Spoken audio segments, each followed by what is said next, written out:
¿Qué tal a todos? Vamos a hablar el día de hoy del examen ocular.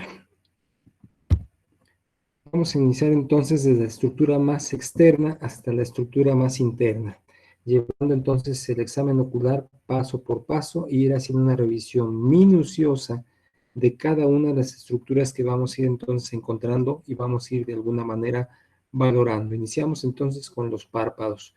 Los párpados se examinan para determinar normalidades de posición, función y estructura, tales como pues debemos encontrar el lagoftalmos, que es la incapacidad para poder cerrar los párpados totalmente. Estos términos los tienen ustedes en su guía académica, espero también ustedes los hayan revisado para no entretenernos mucho en la terminología. Ptosis, que tiene básicamente que ver con los movimientos repulsivos que tiene el globo ocular, por decir un ejemplo, cuando pues entra a un cuerpo extraño, comienza inmediatamente a producir lágrima para tratar entonces de lubricar y de tratar de expulsar ese cuerpo extraño, ¿sí? Y entonces este reflejo es un reflejo, digamos, de tipo natural, ¿sí? De protección. La triquiasis, que tiene que ver con el acomodo de las inadecuado de las pestañas. El ectropión, que tiene que ver en este caso con los párpados, es decir, el párpado evertido, ¿sí? Como el caso de los San Bernardo, que tiene esta característica, podemos encontrar que en algunos casos es más prominente de lo que debería de ser. Platicaremos de eso en la patología. El entropión, que es lo contrario, el párpado está vertido pero hacia adentro, y a veces no solamente lo que es el borde del párpado, sino también la piel de los pelos, en este caso de la cara, están vertidos hacia la parte de adentro, provocando muchísima irritación a la córnea. La blefaritis, que es la inflamación del párpado, las cuales las causas son multifactoriales. Las neoplasias, que vamos a ver algunas de ellas en su momento, ¿sí? Y cualquier otro tipo de lesiones, como pueden ser rasguños, como pueden ser en dado momento mordeduras, como pueden ser en dado momento cortes, como pudieran ser, ¿por qué no así?, procesos inflamatorios debido a traumatismos o cuerpos extraños. El reflejo palpebral debe ser evaluado, para lo cual se requiere entonces la integridad, decíamos la clase anterior, del nervio facial, es decir, el par craneal número 7. Ya dijimos cómo de alguna manera hacemos esta valoración en la clase pasada. La conjuntiva y membrana nictitante, otras de las estructuras importantes a revisar.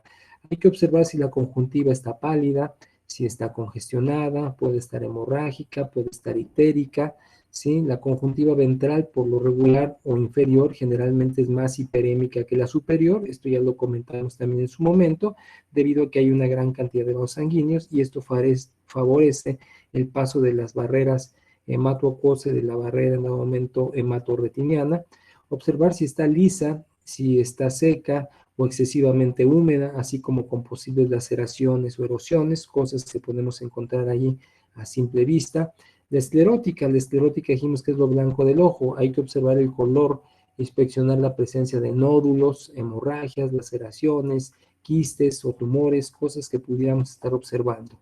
La esclerótica normal es de color blanco, tampoco es un blanco así blanco, es un blanco así como más o menos como percudidón, o un blanco en dado momento un poco azuloso. Tampoco debe ser muy azul, porque esto puede indicar que está muy adelgazada, y eso anormalmente pues puede ser como si la piel fuera muy delgada, y por ahí puede penetrar cualquier tipo de agente, como sucede en la piel cuando vimos el problema de la atopia, ¿se acuerdan? Para los perros que son atópicos y que fácilmente pueden penetrar pues diferentes tipos de agentes biológicos sin que la piel esté lesionada. Igual ocurre con la esclerótica, es digamos una parte importante que produce pues que el ojo esté protegido. Por ahí entonces cuando se va adelgazando esta esclerótica puede estar ocurriendo esto. Y esto ocurre también, cabe mencionarlo, porque lo que platicaba yo la clase pasada, cuando colocamos de alguna manera indiscriminada o no a través de una indicación médica sustancias, como es el caso de algunos colidios que se utilizan mucho para, de forma de vasoconstrictores, ¿sí? Que de repente la gente utiliza para evitar el ojo rojo, y entonces el abuso de estos sí puede estar provocando que entonces se comience a adelgazar poco a poco esta esclerótica, y esto pues de alguna manera es importante reconocerlo, porque decía yo, puede ser entonces motivo de que penetre aquí cualquier cuerpo extraño, agente extraño, y de alguna manera pueda producirnos este tipo de situaciones. La córnea entonces es la estructura, digamos, más externa, decíamos es la ventana, es el cristal, el aparador prácticamente del ojo. La córnea debe verse siempre lisa, debe verse húmeda, carente de vasos sanguíneos, ¿sí? Muy, muy transparente, lo más transparente que se pueda en dado momento observar. Sí, por distintas situaciones, sobre todo cuando la córnea va envejeciendo, obviamente va a cambiar también su transparencia, pero esto es por cuestiones de envejecimiento del tejido, ¿sí? Entonces es importante también que lo tengamos en cuenta. Observar cualquier ulceración, opacidad. Las opacidades difusas, la gente las conoce como nubes, nosotros les llamamos leucomas, ¿sí? Que tienen que ver ya con un proceso serio, inflamatorio de la córnea, como este que están viendo aquí. Aquí estamos viendo entonces no solamente una conjuntivitis y una blefaritis, es decir, hay daño o afección de las estructuras, sí, sino que estamos viendo entonces un leucoma que se forma por el proceso inflamatorio. Habría que investigar qué fue lo que está provocando esto, lo veremos en su momento en la patología, y esto es en todo momento lo que interpretamos o la gente interpreta como una nube. En el motivo de consulta es que mi perro trae una nube, y bueno, nosotros cuando vemos esto ya arriba de la mesa de exploración, lo definimos como un leucoma. La córnea canina es oval, tiene un diámetro de 12.5 milímetros. Esto es importante reconocerlo, porque cuando hagamos tonometría, sobre todo en aquellos perros que tienen tendencia al glaucoma, y entonces comienza, pues de alguna manera, a crecer la presión intraocular del globo, y provoca entonces que la córnea se empiece a distender, como si estuviéramos estirando la piel. Y esto puede provocar entonces, si no se atiende de manera rápida, puede provocar lesiones irreversibles sobre la córnea. ¿Por qué? Porque la córnea, como epitelio, se puede estriar fácilmente, como se estría la piel, pues, en los seres humanos. Y entonces, una vez que regresamos la presión intraocular a su presión normal, pues la córnea va a quedar dañada. Y esta córnea, pues lo que va a suceder es que va a estar entonces como rayada, va a estar en dado momento estriada, y pues el animal prácticamente perdió la posibilidad de tener una buena visión con esa córnea. Y los cachorros, recuerden que la córnea normalmente está deprimida, porque los cachorros entonces nacen con atresia palpebral. Conforme van pasando los días, esto ocurre en un promedio de 15 a 17 días, en que los cachorros abren los párpados, se ven las córneas como si fueran azules, como si los perros fueran a tener los ojos azules. Esto no tiene nada que ver con la córnea, porque el color no lo pone la córnea, sabemos que lo pone en este caso pues el iris. Y lo que estamos viendo es que simplemente que la córnea es plana, está deprimida, y por eso se tiene esa apariencia. Conforme el animal se empieza a desarrollar, las córneas empiezan a crecer, se empiezan a hacer entonces un poco cóncavas, hasta adquirir entonces el diámetro que estoy comentando, que debería tener de manera normal. Diversas enfermedades de la córnea, tales como inflamación, pigmentación, degeneración, traumatismo, neoplasias, suelen alterar su transparencia, lo cual es importante que nosotros entonces reconozcamos en la patología. La vascularización, entonces, también superficial, suele estar asociada a queratitis superficial, que es la queratitis, digamos, más simple, o las úlceras superficiales, que sería la queratitis más, quizás más agresiva. ¿Por qué? Porque ya implica ciertas áreas del estroma corneal, o el panus, que el panus es entonces una pigmentación de la córnea de manera patológica y que tiene que ver con un problema de autoinmunidad, ¿sí? Por lo regular, la vascularización profunda indica también lesión profunda del estroma corneal, lo que estoy comentando, donde se ve entonces involucrado ahora la cámara anterior o la cámara posterior a través de una uveitis, o inclusive los perros que empiezan a desarrollar glaucoma, ¿sí? Es decir, el aumento de la presión intraocular. La cámara anterior, entonces dijimos, está compuesta por dos secciones: la parte anterior, que sería el iris y el cuerpo ciliar, y la parte posterior, que la conforma el coroides. Esto lo vamos a hacer única y exclusivamente a través del uso ahora de una herramienta importante para nosotros, que es el oftalmoscopio. Por lo tanto, esto es importante que lo hagamos pues ahora de una forma muy especializada. Vamos a examinar entonces internamente esas estructuras que yo ya no puedo ver tan fácil externamente con una lámpara de mano. Hay que examinar entonces la cámara anterior, hay que observar su profundidad, así como los cambios en su transparencia del medio ocular, como cuestiones en aumento de tipo patológica, que es el caso del hipopión. El hipopión no es otra cosa más que leucocitos, es decir, se traduce como pus en la cámara anterior por procesos solamente infecciosos, donde ya pues en una córnea que estuvo ulcerada, penetraron estos agentes y producieron o producen una infección, en este caso en la cámara. El lipema, que es el sangrado ahora de los vasos sanguíneos que se encuentran en las cámaras y entonces producen una hemorragia. Podemos encontrar restos de fibrina, podemos encontrar también cuerpos extraños. Hemos logrado localizar hasta migraciones larvarias de algunos parásitos, tanto en gatos como en perros. Contracción, en este caso del iris, es importante entonces verlo desde el punto de vista también no solamente neurológico, sino muscular. Esto entonces ocurre con relajación de las fibras musculares. Vamos a ver también en el examen al cristalino, está situado, ya dijimos, por detrás del iris y por delante de lo que es el vitrio, por lo cual aquí estamos evaluando el cristal. El cristalino, conforme avanza también la edad, comienza a endurecerse, no tiene la misma flexibilidad. Esto provoca entonces que el animal tenga, pues, como sucede también con nosotros los seres humanos, ciertos problemas de visión. Y bueno, esto es por una situación, pues, natural. Habrá otras situaciones de tipo patológico que tendrán que ser valoradas, como la que veremos para el caso de la luxación del cristalino en los perros con glaucoma. Aquí tienen entonces la oftalmoscopía. Ustedes recuerdan este dibujito que les puse en el caso de la anatomía para ir revisando las diferentes estructuras anatómicas en base, como lo fuimos haciendo en la disección, y ir reconociendo cada una de ellas por su nombre. Aquí entonces pongo de manera comparativa, pero ahora con el examen oftalmológico. Es decir, esto que tienen ustedes acá abajo no son más que números con el signo de más, que serían números positivos, y los que están por abajo son números con el signo de menos, que son números negativos. ¿Qué son estos? Son dioptrías. ¿Qué son estas dioptrías? Son los diferentes discos que nosotros le vamos colocando al oftalmoscopio para ir revisando desde la estructura más profunda hasta la estructura más externa. Y lo hacemos de dos maneras. Es decir, lo podemos hacer con los números negativos, tomando en cuenta que esto para fines, en dado momento de oftalmoscopía, toda esta parte que conforma los números negativos es mi fondo tapetum o el fondo tapetal, es decir, el piso del globo ocular. Y los números negativos es mi fondo no tapetum, es decir, la parte del techo, por decirlo así, del globo ocular. De tal manera que yo puedo hacerlo como fuimos haciendo anatomía, estructura por estructura, con las dioptrías, ir viendo cada una de ellas. Número uno, por ejemplo, la mácula. ¿Con qué número puedo ver la mácula? Pues lo puedo hacer en dado momento. La mácula está aquí, ¿se acuerdan? Lo puedo hacer entonces con el más 5, lo puedo hacer con el más 1, ¿sí? Inclusive pudiera verlo a lo mejor también con el más 2, porque es parte de esta estructura que decíamos me sirve como acomodo para poder llegar en dado momento al disco óptico o a la papila óptica, que es donde se encuentra entonces el nervio óptico. Número 2, el humor vítreo, es decir, el líquido que normalmente se encuentra flotando y que dijimos está en constante movimiento a través del iris y drenándose también hacia la forma externa a través de las trabéculas, canal de Slim, ¿sí? En este caso, y podemos entonces todo verlo a través de lo que sería el humor vítreo.